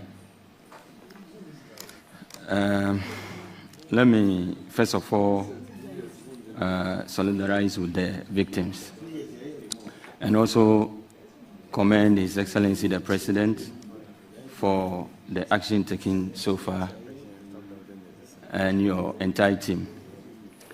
Honorable Minister, when it comes to the laws of our country, you understand the laws better than some of us. There are a lot of laws governing planning of our country. And if you permit me, I want to mention just 3 for the benefit of our viewers and listeners. We have the Land Use and Spatial Planning Act 2016, the Act 925. We also have the 2016 Act, Local Government Act 936. And then more importantly, the Ghana Hydrological Authority Act 2022 Act 1085. Honorable Minister, all these laws is meant to help us protect the society by building our country properly. At the end of the day, I have a simple question, which is, or let me say, I want to find out from you, has any institution been held accountable for negligence if they fail to enforce planning laws that resulted into the recent disaster? Thank you. Well, Chairman, I believe that this question that you asked me, you have the answer yourself. Because if we were to be holding people accountable, we will not be where we are. But the challenge is that spatial planning is the preserve of the district assembly. Parliament sits here. In fact, if Parliament is going to put up one room here, they are supposed to get permit from the district assembly. Is Parliament doing it? If the ministry is going to put up anything, any of the ministry, you are supposed to take permit. You are supposed to take fire certificate. All those things that we all gloss over it. And the assemblies, I don't know for whatever reasons, they are not also flexing, because if they enforce it, I'm sure it will force all of us to comply. They are not enforcing it. Now we have MMDCs that are not elected, they are appointed. I mean, you appoint Muntaka as the DC for the place. Now you are going to do something. He comes and says that, no, you have to get permits. Instead of you to understand that that is the law, you start threatening him, you start saying all manner of things. Then people start calling the regional chairman, the regional minister. He's making us lose votes. He's going to let us go back to opposition. You do that and then you go to opposition. Then another one comes. They use the same thing. They go to the opposition. But I keep saying that if we can all be firm to do the right thing, and I'm really very sorry, maybe I'm veering. The chair is here. He and I have been in this house for over 2 decades. He will tell you, doing the right thing comes with a lot of insults and other things, but the majority will be with you, and that's how people stay in this, even this house long. Those who come and they want to do things because they think that some few constituents are making noise about it, believe me, you will be lucky to do a 3rd term, because by the time you start your 3rd term, majority of constituents sees that you are not a honest person. You are just, doing firefighting. You don't have any plan. All you do is that you just listen to the few noise. They will push you out. So it's a challenge that confronts all of us, especially the political class. Remember the regional minister when she was going around doing the demolitions. People, I saw one video. Me, I've invested in NDC. You came, you didn't give me anything. Today, even my property, you are breaking it down. And then we'll see. Then select it. And you don't see anybody coming to the support of the regional minister. She's a human being. She's a politician. There's so much noise. People are saying that, hey, she's doing this in our stronghold. She's doing this area she went, the whole of that area. We won all the ballot box. She begins to feel threatened. But if the very people in that area are cheering her and supporting her, telling her, yes, this will prevent all of us from running into the disaster, I want to believe she will have continued. But the same people, everybody keep quiet. Even the majority who believe that what she's doing is right are quiet and leaving her alone to carry the burden of the few who are making noise and are daring and using video, threatening her and what have you. She said naturally she will begin to slow down. So the whole thing is an attitudinal thing that starts from every one of us. It starts with you, Honorable Mustafa. It starts with me, Honorable Muntaka. It starts with the chairman, Honorable Netiwo. Let's ensure that in our small corners, the right things are being done. Just this morning, before I was coming here, I was talking to the Minister for Lands. Look at the nature, the way Achimota is saving all of us. People are applying that what on what, their great-grandfather, what on what, gave it, some portion should be given to them. In my constituency, there's some reserve like that. I just saw that people were felling trees. I called the minister and said, what is this? He's not even aware. And I'm saying that, look, even in the midst of this, people are just cutting the forest reserve that are helping the cities.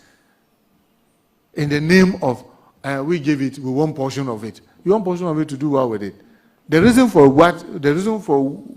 reason why we kept it as a reserve, are we saying that it's no longer important? It is. So why are you talking about giving part of it for that you sell and develop what? So it's an attitudinal thing that all of us must wake up to the realization that if we don't support the right thing being done, and it's going to be the business as usual, where all we think about is the next election. Well, I have seen it since President Kufuor. I've been in this house since President Kufuor. When you are doing the things because you don't want to lose the vote, it's the very reason why you go and lose the votes. Thank you, Chair. All right, Minister, we have just 2 more, and then we'll discharge you. Yes, Honorable. Thank you, Mr. Chairman. Minister, I want to ask if there are any shops that sells legitimate or legally firearms in Ghana, and if so, what measures do you put in place before selling someone firearms? And don't you think it will be better for the buyer to go through some mental examination or mental health training before selling the weapon out. Thank you. Honorable Minister. Well, we have armed dealers in Ghana, and they are also licensed. They are licensed by the Ministry of Interior, and the process they go through is very vigorous, because you need to have what they call the magazines where you keep this, and where they keep them. The CID units, they have a land registry unit within the police CID. What they do is that, so for example, if Honorable Montaka comes to register to be an armed dealer, first we apply to the minister. The minister refers it to the CID and the BNI to do what we call the background check, to check the background of Montaka. What does he do? Is it somebody that will not endanger public if it's allowed to be dealing in arms? When all this has been done, then you now get the certificate to be an armed dealer. Now, when you become an armed dealer, when you are going to import arms into the country to sell, even before you do the importation, you come and apply to the Ministry of Interior that I want to apply for this type of arms into the country to sell. You give all their details and everything, even including the ammunitions. When those things are granted, before you now go and import, and when it comes, you now write again that it has arrived. So the CID unit will go and march it into that magazine where they keep it, and you have a padlock, they also have a padlock, so they will lock it. So if you are there and Honorable Nitu says he's coming to buy, they will now inform the CID. They will check that Honorable Nitu have applied to have that gun. They will do the background check on him. Oh, okay, it will not be a threat to public if he's having that gun. Now you can sell it to him. When they say they take all his fingerprint and everything, they now go with you to the magazine, open it, and then take that particular arm to him. Take all the serial numbers and everything. So if you look at what they are doing, we shouldn't have problem if everybody was doing it. With the touch of the button, you should be able to tell who is holding what gun, what is the registration number of that gun, what that gun can do, what that gun cannot do, when the person acquired it, who sold it to that person. All this is there. The challenge we are having is the underdealing, the one that is done on all of us blind side. Because what others do, for example, individually, Honorable Nitu travels to America where they can sell guns openly in the shop. You can then look and go and see, oh, I like this one. Can I see it? You try it and all that and all that. Then when he's coming to Ghana, he will now write to the Minister of Interior saying that because of ABCD, I want to have this sidearm. Then the ministry will do background check on him. Oh, he's a high-profile person. I mean, no criminal record, decent person, decent job. He's a member of parliament, former defense minister. It's granted. Now he comes. He now we now allow him to bring in the sidearm. Go to the CID. They take the serial numbers, pick his fingerprint, and then return the sidearm to him with the permit or like the license. So he keeps it, and every year he renews it.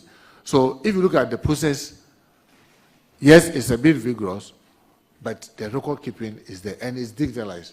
You can tell who and who. That's why I'm saying that I've asked that they should send messages to people. So that's why we are saying that in all this process, what we realize that is missing is that when we are giving it to Honorable Montaka to go, we don't check. Yes, he's a decent person, he has a job. I mean, Honorable Nitu is former defense minister, he's still a member of parliament, but we don't check, does he know how to use it? We don't check that one. That's why we are bringing the training. Is he on drugs? We don't check that. Is he in the right frame of mind? Because the law says that you should only give it to somebody in the right frame of mind. And I'm saying that I cannot sit and look at the people here and say that, oh, look at Honorable Danjuma, the way he's quiet this morning, it looks like he's not in the right frame of mind. But for Honorable Jab, he's in the right frame. You can't do that. You have to, there should be scientific way of doing it. And when we are doing it, the Director General is here. Narcotics, when it comes to drug tests, we insist that only Narcotics Control Commission will do it. And they are in all the 16 regions. And they are in additional 66 districts. When it comes to mental health, we insist that it should be the mental health authority And they are everywhere in the region that will do and certify that this person is in the right frame of mind. So if you look at the process that we are, even the addition, it is just to enhance, to make sure that whoever is keeping it is safe for the person to keep it. That's why we are doing what we are doing. But the process currently, I can assure you, those who are dealing with it, if they are doing the right thing, this is the process and where they keep it and where we always get it, the information and who is buying from them. Thank you, Chair. You are the last person. I appreciate you, Honorable Chairman. Honorable Minister, I don't know whether when you were responding to the Honorable Lukoto in his question, you talked about this, but just want to find out whether plans are advanced for us to start issuing licenses for the cultivation of the cannabis. And then let me conclude on this, Honorable Chair. Just in respect of the flooding that we spoke about, I was just wondering whether Parliament should show interest in this, so that parliamentary committees that are responsible for some of these sectors, like Western Housing Committee, Rose Committee, committee members should rather visit site and make recommendations, look at buildings, look at structures that are not supposed to be at particular places, and recommend that such buildings should be pulled down, so that it doesn't be like it's the regional minister that is acting. I believe that as parliamentarians, if we make such recommendations, sector ministers or regional ministers will not be held by constituents. I remember as Rose Committee members, we visited Accra just I think 2 months ago. We realized that a container was sighted very close to the road and blocking the views of oncoming vehicles. There and then, we told the regional engineer, and we insisted that owners of the containers must be informed to either move the containers away or demolish them. In that case, the regional minister will not be seen as the person asking them to move the container. And so as committees of parliament, we have to take responsibility of some of these things, so that people should see as MPP, NDC members of parliament, we are recommending that this building be demolished. If we go that way, I think it will help us as a country. Thank you. After Honorable Netuo and I, we've seen this again and again and again. I mean, when he first came, they were in power, we were in opposition. Then, when you're in opposition, you don't want to be seen, in quotes, hurting the public, because you want them to sympathetic and vote for you. When you are in government, you are struggling to do the right thing. Those of your other colleagues who are not part of the executive, no, this your action will make us unpopular and we'll lose the next election. And we've been running that battle again and again. And I don't know, frankly speaking, I don't think it has benefited any of us. Just not to repeat myself, it hasn't benefited any of us. I've been here, President Kufuor, we came, President Mers, and then we went back to opposition after President Mahama, and then President Nanado came. Now we are back. I mean, the same modus operandi, the politicians. Next election, oh no, you lose vote. I mean, who is going to brace it and say that, look, I'll do the right thing and I'll lose the next election? And I can tell you, the person will win the next election easily, because people are seeing you doing the right thing, even though they are difficult. But sometimes the courage to do it is a difficulty. Lastly, about the narcotics, yes, the people have applied. The Director General is just drawing my attention that at least 8 people, 8 people have gotten to the finish line, and he's bringing it to me for approval. 8. At least 8 companies have been able to get to the finish line, so they can start the legitimate cultivation with all the necessary measures put in place. So, yes, the process is on, and it's even online. People are able to apply. Yeah, we've been hearing a lot of people saying that, okay, why can't we review? And I say that, look, it's too early. You just start the implementation, less than 1 year. And people are talking about review. Let's start the implementation. Let's go up to maybe a year. Then let's see the real challenges that emerge, that comes out of it. Then we can use that for review. But even before you start implementing, you are talking about review. What kind of review are you going to do? So I hope that those who are interested can be patient. Let's see, now we have this 8. Let's see how the implementation goes. And if there's the need for us to come back to Parliament for some amendment or to change some of the processes, why not? So that at least we can make it an industry that can take care of even those who are illegally doing those weed cultivation that has much, much higher percentage of the THC, so that we can put them into cooperative and assist them. So, Chair, be rest assured, we'll continue to make things easy so that the public safety will be enhanced within our country. Thank you so much. Honorable Minister, you need to educate the public a lot on this. I know you said over 2,000 engagement, but this TAC of 0.3, you need to engage, because currently now a lot of people are ringing after 5, 6, some as much as 10, even some 90. So please educate them. But just the last bit was, I'll thank honorable members. I see that your minister has been sending updates on the flood. What will happen from Minister of Interior? We received text, so thank you very much for doing that. But how many people died in the recent flood? How many people lost their lives? Not died. How many people lost their lives? Well, I mean, the records that we have, if you recollect, for Central Region, a week before the 29th, that's when they had their biggest disaster, where in Central Region we lost 18 people. And then about 58 in 1/8, and then about 58 houses came down. Obviously, in Central, most of the houses are attached houses. But for the 29th of June, that happened in Accra. The record we have, those who lost their lives are 12, and 7 missing. I was told that yesterday a body was found. So if that was found dead, that means it takes the dead to 13, missing 6. Volta region also had some date before the 29th, and there the record we have is that 4 people lost their lives. So if anything goes by, if you have to do anything by, that means if you add the 18 in the month of June, you say the 18 plus the 12, or now 13, plus the 4 in Volta region, that takes you to 35 with 6 missing. Or because since morning, I haven't gotten any brief to confirm that 1 has been found. So if that's not confirmed, then you have 7 dead, 7 missing, and 34 dead. But in terms of displacement, I mean, it's really massive, because Accra alone, those who were displaced were 58,000. But interestingly, Mr. Chairman, I mean, this conversation, someone said so much information, the conversation is never ending. We were trying to house people. We have 3 shelters. The Gender Ministry had a shelter that could take up to about 200 people. We had one at Ashama that can take 1,000 people. We have this bank beds that can take 1,000 people. In fact, we were preparing additional mattresses that could give additional places that people, because there were offices that we could use for people. And then we have another one by National Security that can house about 300 people.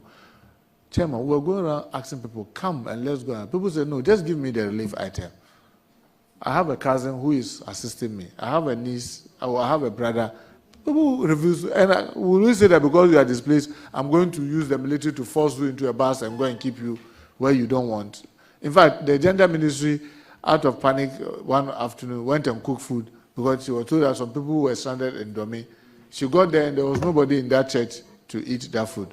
Because people just say, give us the relief, and I can say in confidence, of the 29 municipalities that got affected in Greater Accra, by the close of Saturday, we have given every municipal the relief items. We've covered all the 29. And I have the detailed information. If the committee is interested, I can WhatsApp it to you to show you how many bags of rice we gave, how many blankets, how many mattresses, all the items that were sent to these 29 municipalities. And in these municipalities, the way we distributed the chair was very transparent. I remember I told the regional minister, one of the things that we want is that we want the MP for that area to be there. We want the municipal chief executive for that area to be there. We want our NADMO director to be there, so that the 3 of them will hand over these items. So she made the announcement, and the regional minister personally supervised it. And I want to take this opportunity to thank her. I mean, she never had a rest. We were constantly in charge. Some of the time, the distribution goes deep into the night, but she stood her ground. She was there to supervise it, And I want to thank the staff of the NADMO and the security agencies for all the role that they played. Our hope is that, this should not be happening. And I want to also take the opportunity to thank the Minister of Communication, because I'm working with the Communication Ministry to assist in sending these messages. Now, we've tried to create subcommittees, and one of the subcommittees is what we call the early warning subcommittee, so that we work together, because Hydro sits with Works and Housing, Met sits with Communication, NADMO sits with Interior. So they were all working in that kind of silos. Now we managed to get them to put them together, and now agree that even when once the rain, Met is predicting up to 40% possibility, let us know and let's send the messages to people. But if it is below 40%, that means it's not so much risk. But once it's up to 40%, let us send it. If it doesn't happen, at least people have been told that place your things well or position yourself very well. So we'll continue to do that to protect protect lives and property and ensure that there's public safety. Thank you so much. Honorable Minister, do find time and space to inform the MPs, because it looks like a lot of the MPs were not aware that they were supposed to be part of the distribution. So inform. Otherwise, your DCs and NDC will not inform them. And just the last one, short one, and let your answer be very short. The committee that is expected to make sure that they clear off the area so that flooding, at least, even we can prevent it completely, but it will be reduced.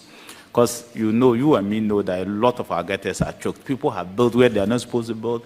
People have blocked the roads. People have blocked. In fact, people have actually gone to fill up water reserves. They filled. Look, all the areas, the dams, they've gone and filled up, and now the tea is so smaller. Then when the water is coming, water will spread. It will find its own level. The committee is expected to have worked with the Western Housing Minister and your minister as part of it and others. When is the committee starting their work? I hear the armed forces are leading. When are the people of Ghana expected to see action? They've started. Frankly, they started on, I think, was it Thursday? They started, but because the place is really big, and let me admit, we have subcommittees, and we've agreed that when it comes to this mitigation and all that, it will be communicated by the government communication. But it's just the bit I can just say is that the rest of what they've started, and we are making when we came to finance to take the money, we assured them that that component for the mitigation will be led by the 48 engineers. And that's exactly what we are, so that we are not giving to any private person and procurement and all these challenges. So that has started. I'm not to, communicate on the details, but the government communication is supposed to do with the general that we chose to lead this. They will be doing the fine details. But we have about 5 subcommittees.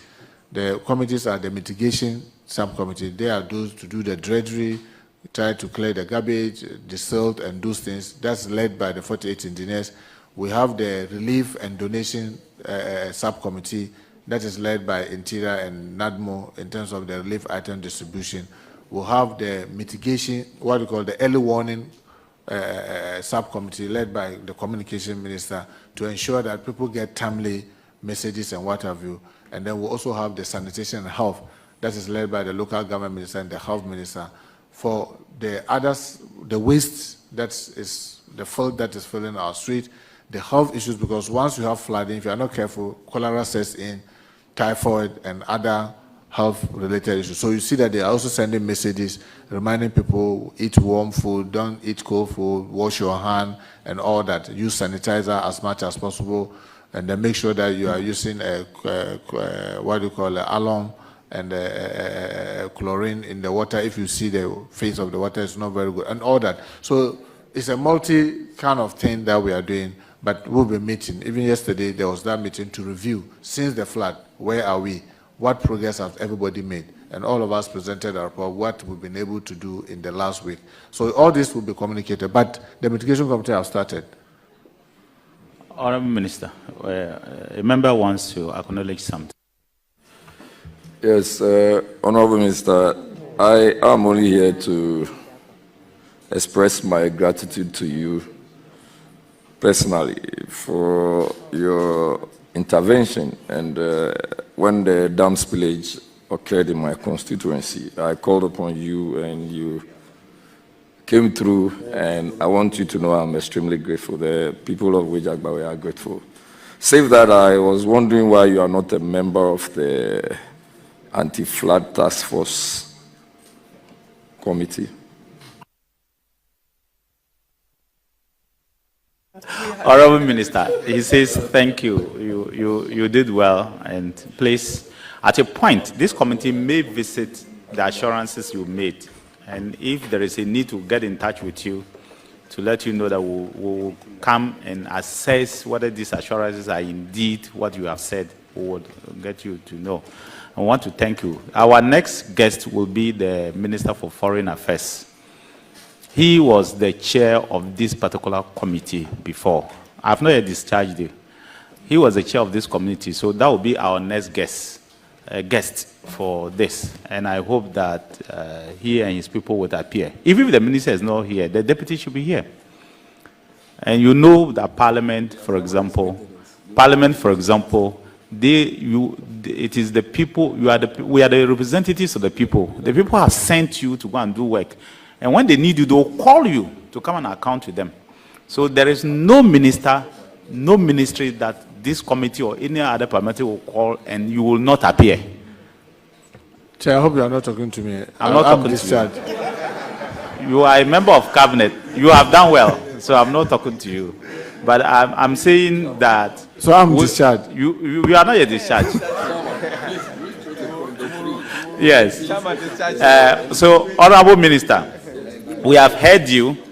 Again, I think that what you did is good, where you are saying that the MP, the DC, the MMDC, and then the other person, the NANMO director, will work together to ensure that the people get what is due them.